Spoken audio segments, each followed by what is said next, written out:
And then it was just like musical royalty all in the same building. You know, you've got Michael Jackson's in Studio 1. I'm in Studio 2 with Springsteen. You've got P. Diddy on 3 and Elton John on 4, I think it was. And I'm in the lift, which is like huge, and I'm sure it was made of gold.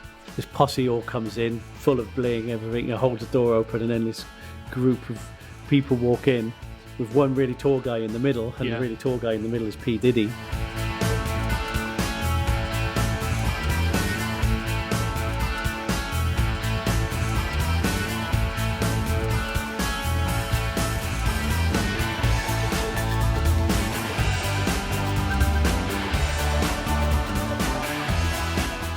Welcome back to the Session Recall podcast. On today's episode, what I just wanted to talk about, obviously from the previous episodes, we've talked a little bit about how we got to where we are today. Of all the sessions over the last few years, like from like Rockfield in the early days up until today, what have been some of your most like memorable sessions, your favourite sessions that you've been working on? Well, memorable and favourite are kind of two different things, really. There's some that are very memorable for all the wrong reasons, but favourite sessions, I mean...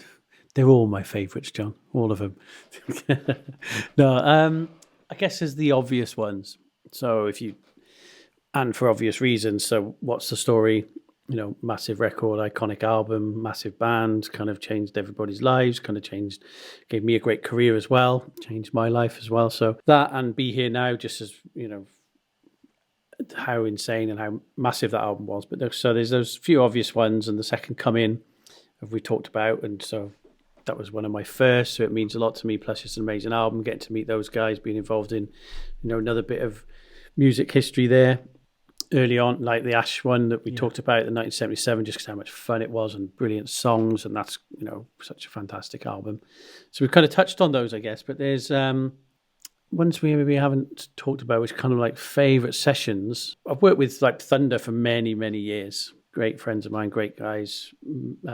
Luke's an amazing songwriter. They're all so well prepared when they come in the studio, so it's always a pleasure working with them. There's nothing you worry about before going in. You know the songs are going to be good. You know, and everyone knows. You know, everyone knows what they're doing. The organisation is second to none. Relaxed, you know, just great fun. Brilliant guys to be around. Musically, it's so good to be involved in. So any of their album sessions you could pick, really, because if you just said to me you could only work with Thunder for the rest of your career, I'd be a very happy man. You know, it would be an amazing experience. So yeah, and I suppose out of all their sessions, maybe the Please Remain Seated album, because it was different and we did it live, and they wanted to use a PA in the room, so everyone had a monitor in their little area in their booth, and the drums were all in the same room, and everything had to be done in the same room. The backing singers were brought in, the pianos, the strings, everything. So it was all live and different arrangements. So getting to hear a lot of those songs that I'd grown up with and kind of also worked on being rearranged and pulled about, done in different styles. And so watching them create music they wouldn't necessarily usually create out of their other songs. And and just from an engineering point of view, quite more challenging than usual to try and get it live with all the spill going down acoustics. You know, you've got PAs blasting down acoustics, the drums blasting down the vocal mics, all that kind of stuff. And Rockfield aren't the biggest live rooms, so you can't really put everyone far apart. So, but the vibe was them guys in the room for a few weeks just playing live and capturing it live. And great fun. I remember it was really hot summer, so the doors were open, we were having barbecues. It was just real memorable session and great fun, and something a bit different on that one. Whenever you hear a band going, "Oh, can we bring a PA system in?" Straight away, there's always like, "Oh shit, I don't really want to." How did it what kind of PA system were they using? What was it? What was different about this that made it kind of work? Well, I think they'd used the Bose system somewhere else, maybe, and they'd kind of the sticks, and so they kind of liked it when they used it, and it was like, let's get rid of the headphones so we can get the feel of the room, and also so we can communicate, because they're working on stuff a lot easier without the headphones to communicate and to just be sat there and then start, let's try it like this, and then just go, and rather than everyone messing with headphones. And so that was the thinking behind it. And everyone, you get kind of little mixers anyway, so they all had their own mixers for their own PA, so they could do it themselves, like you can with the headphones, I guess. But being able to feel the energy in the room and the kind of room sounds, and that feeling of removing yourself from the kind of insular way of recording with headphones to using that. But obviously that comes with challenges of lots of there's 5 different PAs blasting out in a room, as well as a drum kit. So yeah, it came with challenges, but that was the decision they made, and it worked great.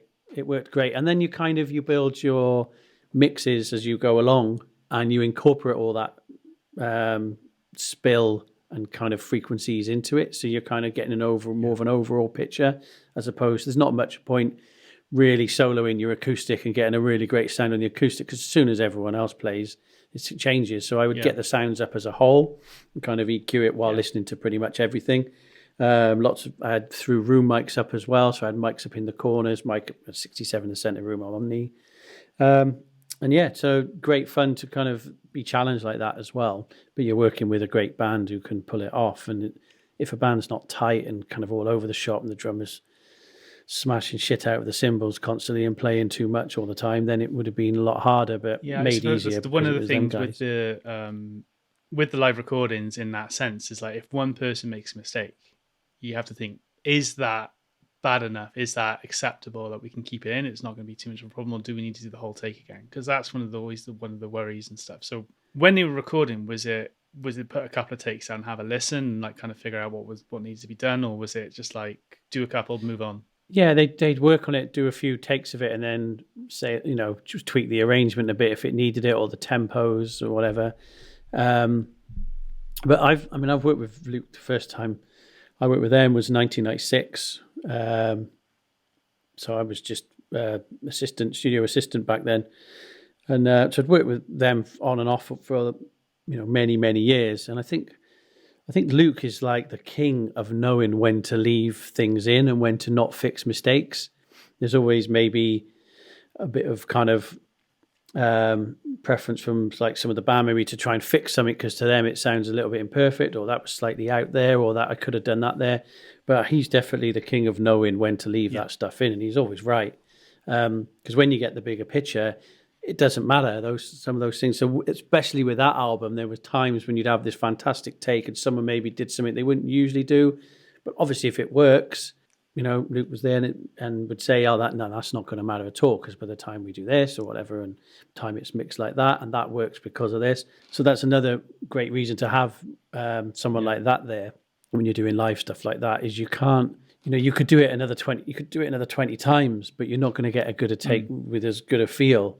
And just because that one time somebody did something slightly different that maybe wouldn't be their preference, then you're sacrificing fixing that bit just to get a take that's not as good.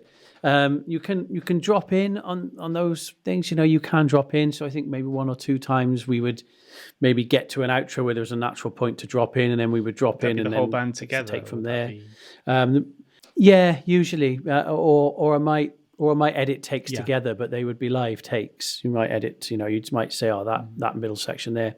But without the clicks, you have to, it's not just about, is that a better take? Does it work? Is the tempo natural enough to go from that take to that take? So sometimes you would go, you might think you put a different take in for the middle 8, but actually when you listen to the take back, it's not, because it doesn't quite work with it. So actually the original one was maybe better. So nice and challenging, and but couldn't really be a better band to work with to do that kind of record. No, I remember like that the first session. The first session with Thunder was coming in on Wonder Days, and like you'd already done a set already. I think this might have been my second or third album. I think I worked with Fisher's Head in between Red Kite, and it was like coming in. I think like Harry had to redo the drums for Thing I Want, and I just remember like coming in just being absolutely blown away just by how prepared and how professional everything was. And you just realise, I remember the thing I always remember from that session is like you realise that the guys who obviously came up playing to tape, you had to be on it. You had to be good, because if you weren't, then obviously like editing wasn't as easy. You couldn't just fix it as quickly. And I just remember being like the whole time just being this is just really, really enjoyable. Plus they have catering as well, John, which is always nice because the food's great there. Yeah. And the odd glass of wine. We don't have to work till 4 in the morning. It's all very structured, very well sorted. I think the food helped break it up. Very civilized, isn't it? Yeah. Yeah. And I remember like after that, I think Luke came up with Amorettes to Leaders Vale. And I remember asking Luke about the next album. I said, is it going to be another concept album? Because I generally thought that Wonder Days was all about them being young. Because obviously it starts off with it's like first day of school, they call me a mistake. So I thought it was all about like that. And then there's like Blackwater. I thought it was like someone having like affair with an older woman or something. And just like, and Luke was like, oh no, I'm not clever for that kind of shit. Yeah. But every Thunder session I've worked on, I've always really enjoyed it. I think I popped in on that. I had to bring a bottle of wine or something, which I copied from Luke when he came in for one of the other sessions we came in.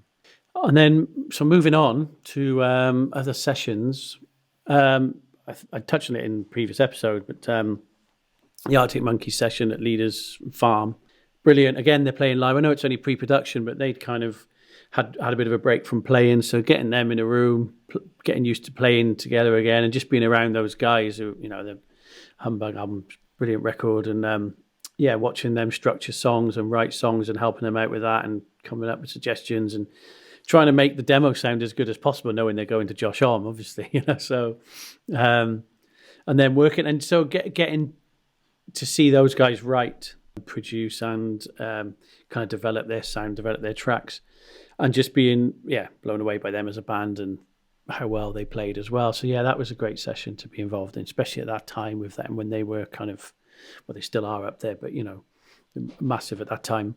Just before we move on that one, one of the things I've always found, say like I've worked on a record or something, it's gone elsewhere to be mixed, or someone else has worked on. Did you learn anything from did you ever listen back to what Josh had done at the end of the final productions and stuff? Yeah. Obviously, my demos for the pre-production were just far better, and they should have just gone with those original mixes. But, I understand they needed a name on the album, so Josh Homme's on there. So otherwise, they probably just would have used my live recordings, probably. But, it's great to hear the ideas, because we're obviously only putting basic ideas down, and it's quite rough, and we're trying things out. So finding out when you listen to the final album, which ideas made it, which kind of sounds were kind of similar to what ended up on the album, whether the drum parts changed, because we'd work on drum parts, and hearing all the extra elements that someone like Josh would add, or not, I'm not entirely sure which was Alex, which was Josh, really, because I haven't worked with Alex there doing those. He's so switched on and so full of ideas and such a good producer. I would have just loved to have been in the room with them two and seeing what was, them bouncing off each other, really. Yeah, so, I mean, there's loads of bands like... that aren't big bands like your Oasis and your Thunders and your kind of there's bands that you just have so much fun with, who are struggling to make records because they haven't got big record deals, they don't make a lot of money from their touring or from their music, but just have an absolute passion for making music and living the dream and being rock stars and just loving it. And sometimes some of those sessions, they're usually quite difficult because you don't have much time or budget, so you're trying to make the best record you can on a very limited budget. So maybe you haven't had a chance to do too much pre-production, rehearsals, and you've got to record like 17 songs in a day, mix 35,000 tracks in a week, all that kind of stuff. So there's those kind of sessions, really. So, when you look at bands like, the Burning Crows, absolutely amazing to be around in the studio.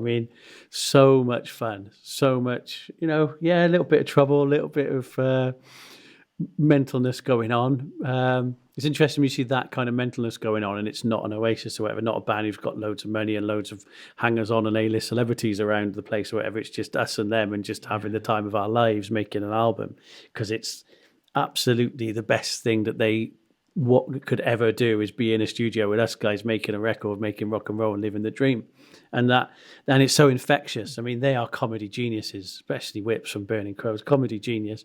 The whole band, funny, amazing to be around. We had such a laugh, and it's kind of like the pressure's off. You haven't got to try and impress a label. You haven't got management on the phone and all that kind of thing, but you are trying to make the band bigger and help along their way and kind of mentor them as well. So it's a lot of the stuff we're going to be talking about on Session Recall, is that stuff that we're helping that band get off the ground. But bands like that, just absolutely loved those sessions. The Toy up in Glasgow, those three guys, wow. For a start, two of them are amazing chefs, so the food was fantastic. Amazing personalities, kind of sense of humour. Yeah. They just had me and you in stitches. They just... Because you done, with the Toy, Am I right in thinking you gone and done pre-production with them in Glasgow with Dan? Yeah, so they came. We did one EP at Leeders Farm, and Dan Hawkins really liked them as well from the Darkness. And then he came up to Glasgow, and me and Dan Hawkins did the pre-production for the album, basically, and then Yeah. into Rockfield to record it. And I remember like they came back and we did an EP, and one thing I remember was like on end of the first day, we were blasting Boys to Men in the studio, and just the three of them had a few drinks, and we were just hugging in a circle. Yeah, it was just to be part of that.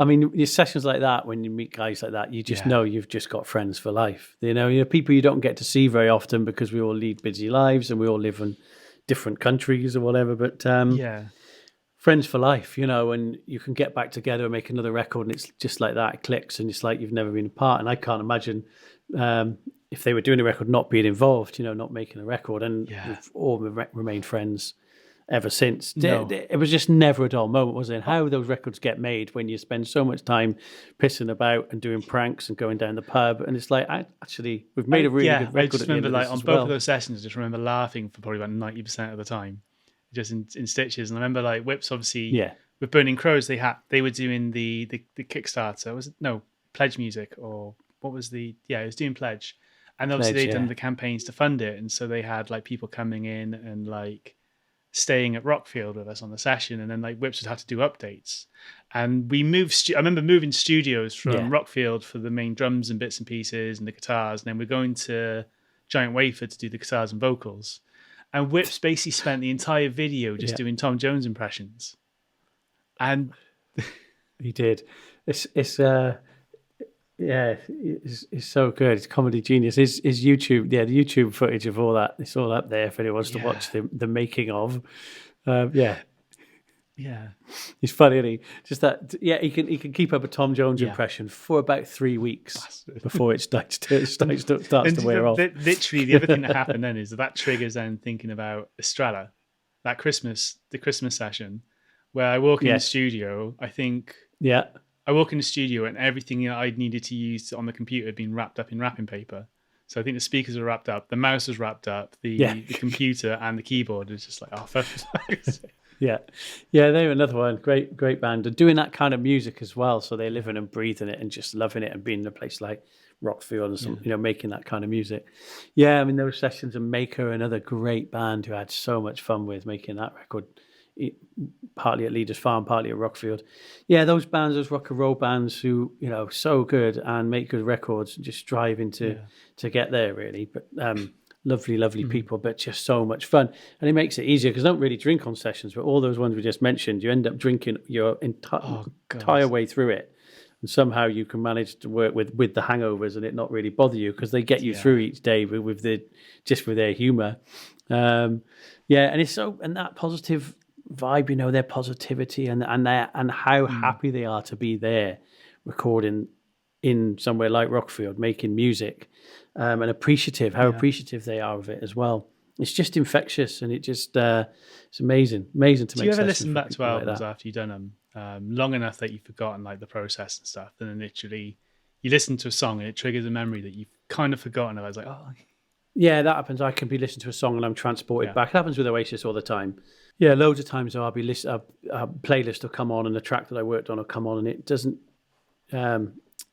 All of a sudden, you're just transported back to a moment of that album, of that song, or wherever you were. We can sort of remember what you were wearing. You can sort of remember what happened that day, or what something that we did that was kind of really special and memorable. It happened the other day, actually. It was hadn't listened to it for a while, so I put on the General Ford's Army album, which became Daisy Flame and the Porcelain Cage. I hadn't listened to that for a while, and that album took many years. So I was involved in writing and producing that and developing as a development deal with Simon. You've gone, because I remember you saying you'd gone around all over. You've recorded in America?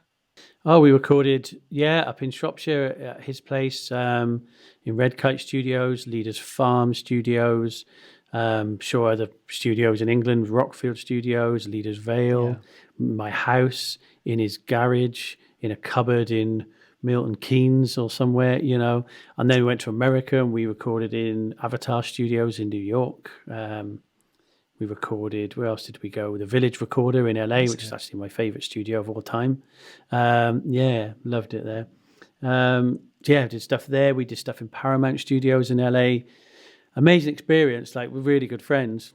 I didn't know him before we made music, but yeah, it was a real journey of taking him. When I first started working with him, he was in kind of like a screamy metal band, but he always kind of wanted to make this kind of storytelling, folky kind of Americana, kind of country rock thing. So it was a whole development project of taking this artist who hadn't done that and developing him into this artist that could play a completely different style of music, changing out the guitars, switching the Les Pauls and the Marshalls for tellies and kind of twins and things like that, teaching him how to kind of play in that style, that finger picking style, and teaching someone who was used to singing. He's got a great voice, but obviously he was screaming in this kind of metal band. But he has a unique sounding voice, and he's actually a really good singer. So then getting someone to sing with all this depth, and he's got an amazing character to his voice. And then bringing different arrangements, how you would usually write songs with the rock arrangements, but bringing them in. And we had a great time working over several years, working on arrangements, and came up with really good album, really good instrumentation, really good album. I remember, like, because that session, because you ended up getting the band. It was a Sam Walker, a lot of the guys I think who've been playing for Fisher Said, and yeah, we've been playing with John Watts because we worked with them. I just remember that because then I remember that was probably one of my favorite sessions. And again, because it's not like one of the most famous ones, but it was just like I think was it 4 days? It wasn't very long, but it was. I remember it was one of the first times. It was like you just left me to record in Rockfield, and it's like, and it was right. Yeah, set all the band up. Everyone was playing live in the coach house. Everyone facing each other. I think Simon was in the booth at the end, and that was it. No, Sam Walker was by the windows that we did Burning Crows, and then we had Piano World where the drum booth normally goes. Where the drums normally go. Yes, we switched the drum room out. Yeah, and I just remember like the songs that they came up with. We tried loads of different arrangements, loads of different approaches, and then go, that's the song, that's the version of the song. And like we'd done some kind of more straight ahead kind of country rock stuff up in Leeders Farm, and like we got actually Harry and Chris from Thunder playing on those, and then the rest of it kind of me and Simon. We'd kind of done those, but then there was these other songs that we were kind of demoing and doing stuff, and I was like, look, we just need a band to go in and knock these out live, and then we'll work on them and overdub, just get the basics down. And I've kind of been working with those guys with John Watts. And I thought, yeah, these guys just play a bit different to everybody else, especially Sam Walker, the rhythm machine. He's just doing stuff that you wouldn't usually expect to hear. And I thought, this is going to work really well. And they were super professional, great players. Matthew and Matt as well. They were brilliant. So, yeah, the plan was we got a Rockford. And I think in the end, we did like the rest of the album, quite a lot of tracks in about, 5-day session. So it was like years of preparation and writing to get this artist to that point, to then record it in kind of 5 days, the kind of bones of it.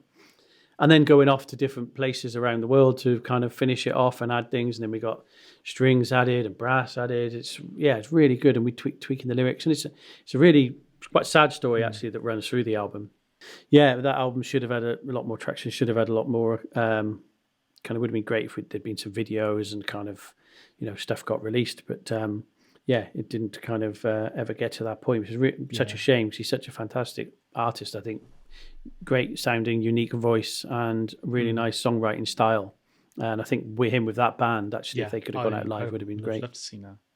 But it's one of those things, isn't it? It's just like the time and like he was working other jobs and stuff. And I always just remember, like, you just think back to sessions, you think after that one, it's like, I want to, like, you can't try to consciously remember, like, when there's a good session, you want to take a snapshot of it.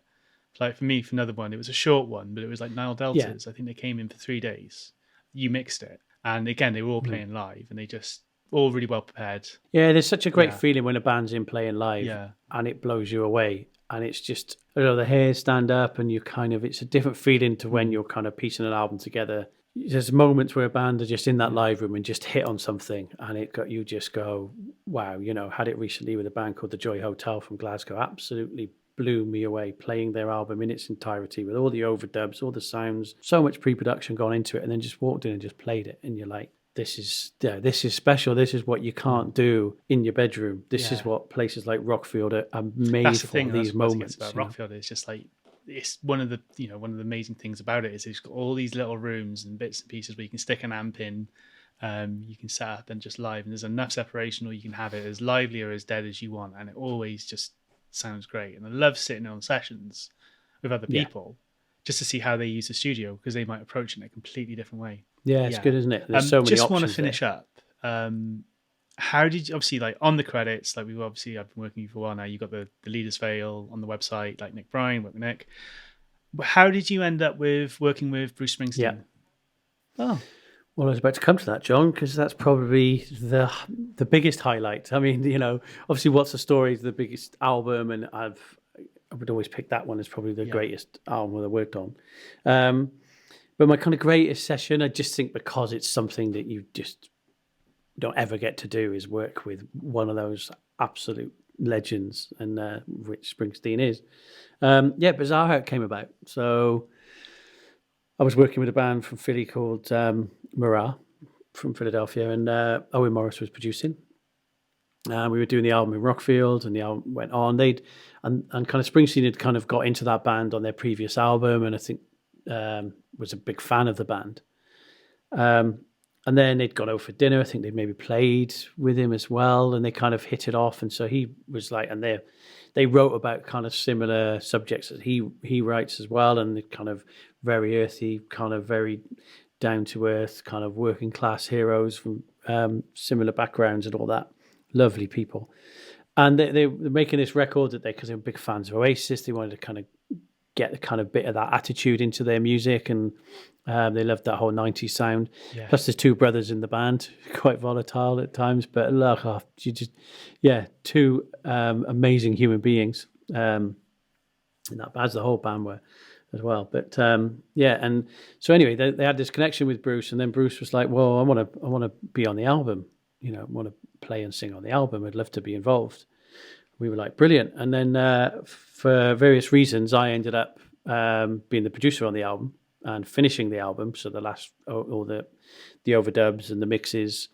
And towards the end of that album was the session that Bruce was going to be on.